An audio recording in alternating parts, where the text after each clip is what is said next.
You will hear a discussion among 3 students who are organising an international film festival at their college. First, you have some time to look at questions 21 to 24.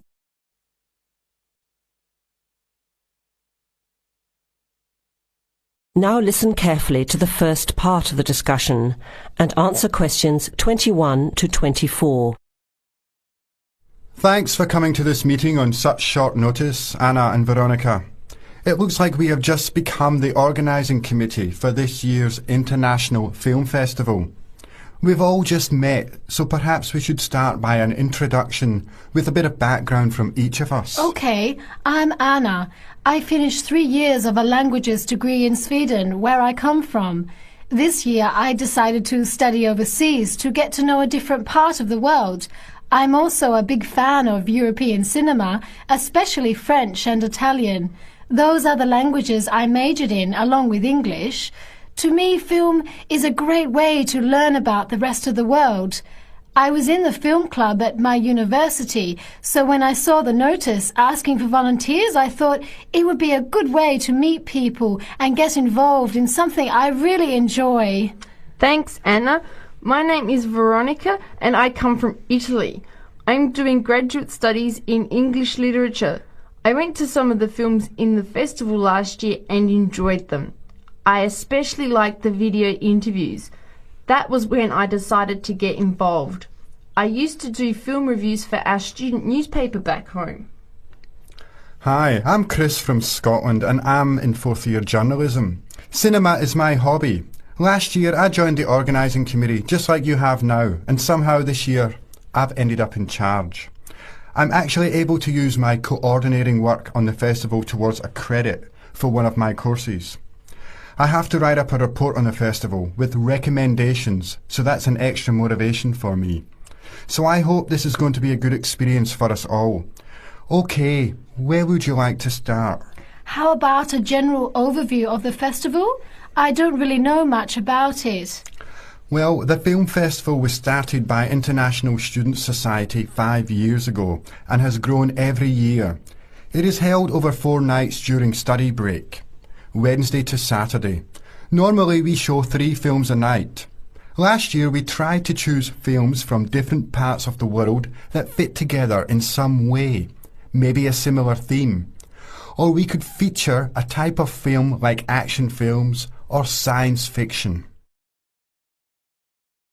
Now you have some time to look at questions 25 to 30. Now listen to the rest of the discussion and answer questions 25 to 30. Who picks the films? It's up to us on the committee to decide. You mean we get to pick all the films ourselves? What a hard decision. There are so many to choose from. Well, that's the fun part. We have this catalogue of independent distributors. The films are listed by language and have a short summary. We just have to go through it to find a good combination of films that will attract an audience. Veronica mentioned something about interviews. How does that fit in? We set up cameras in the foyer of the theatre and did live interviews before, during intermission and after the screening. Anyone from the audience could come up and talk about the film. The Broadcasting and Journalism School set it up and ran the interviews. They were shown on big screens around the lobby and in the theatre. It went over really well. We had a long lineup of students waiting to be interviewed on TV. Everybody wanted their minute of fame. Great idea. Yeah, it worked really well. We should certainly do something similar again. Maybe even develop the idea further, like a website with audience reviews and discussion, so we can get as much participation and involvement as possible. Hey, that's a good idea. Can I ask a question? None of the films are in English, right? Are they dubbed or subtitled? Well, we do occasionally choose a film in English, but only from unusual places where the dialect is so strong they sometimes need subtitles, like the Caribbean or even Scotland. The majority of films in the festival are foreign language, dubbed in English. We've learned from experience that students don't like reading subtitles.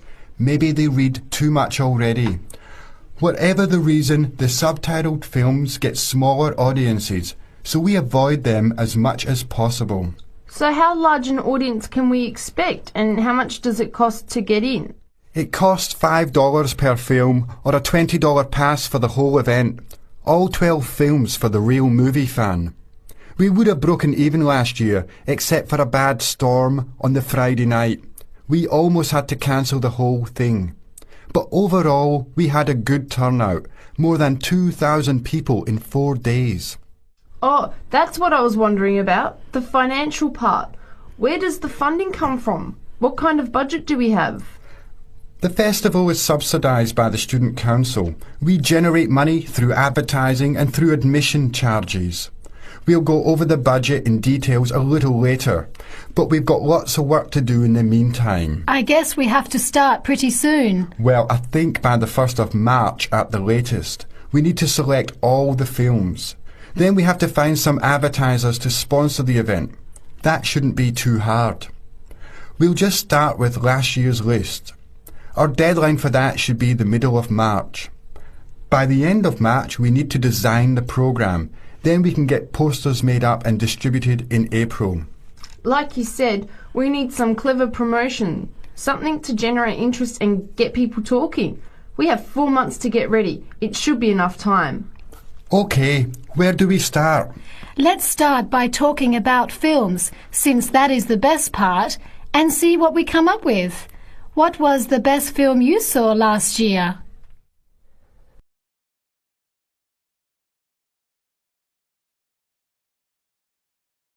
Part 4. You'll hear a programme on the city of Brisbane. First, you have some time to look at questions 31 to 40.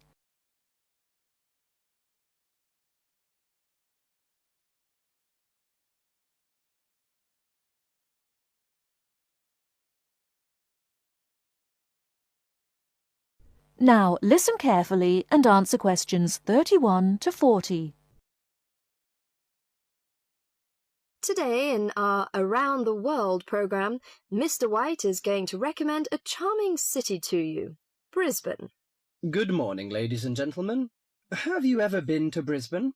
Well, if you are looking for a mild climate, a relaxed atmosphere, and a lot of culture, Brisbane might be the place for you. Its sunny cafes and offshore islands attract surfers and sun lovers, but it is also the arts capital of Queensland, with many museums and art galleries.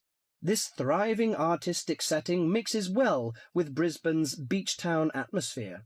Together these two qualities make Brisbane a very desirable place to live. No wonder since 1980 over 500,000 Australians have moved here. Brisbane is now Australia's third largest city. English settlers living in Australia established Brisbane in 1842. At that time, more than 100,000 Aboriginal Australians were living in Queensland. As the settlers discovered Queensland's resources, more and more of them moved in. Regretfully, the settlers drove the Aboriginal Australians from their lands. By 1859, Brisbane had grown into a prosperous city. In 1988, the world watched as Brisbane hosted the World Expo.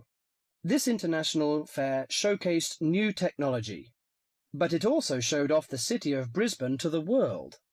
Brisbane also hosts a wide range of events year-round. In April, everyone can enjoy a few laughs at the Comedy Festival, and movie lovers will enjoy a film festival that takes place every August. For 2 weeks in September, there is an outdoor festival of the arts. In October, a music festival draws a large crowd. And in January, you can see Brisbane's most bizarre event. You may be surprised to hear that. The annual cockroach races. That's right, people really do train and race cockroaches. Brisbane's nice climate and compact design makes it easy to explore on foot. Follow the golden arrows in the footpath around the city centre. This will lead you on a tour of Brisbane's historical district. From the city centre, take a boat across the Brisbane River to South Bank.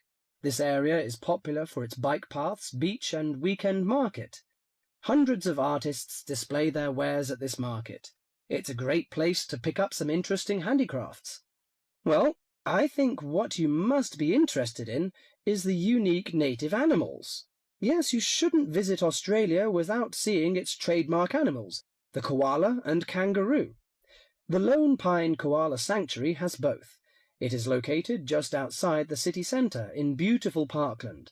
You can hold one of the park's 130 koalas or feed the kangaroos.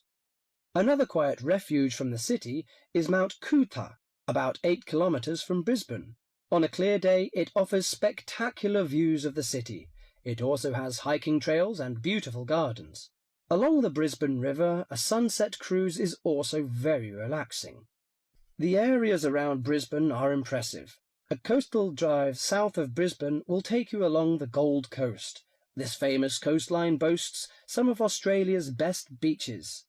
Stradbroke Island is another easy day trip from Brisbane. A cliff on the island called Point Lookout offers a great view. From there you can see dolphins swimming below. Brisbane Forest Park, to the north of Brisbane, is a great place for hiking and camping. These great getaways, along with Brisbane's own laid-back charm, make this city an ideal place to visit.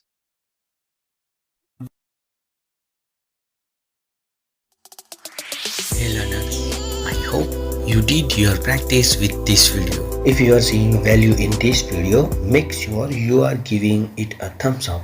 It really makes a big difference. Thank you.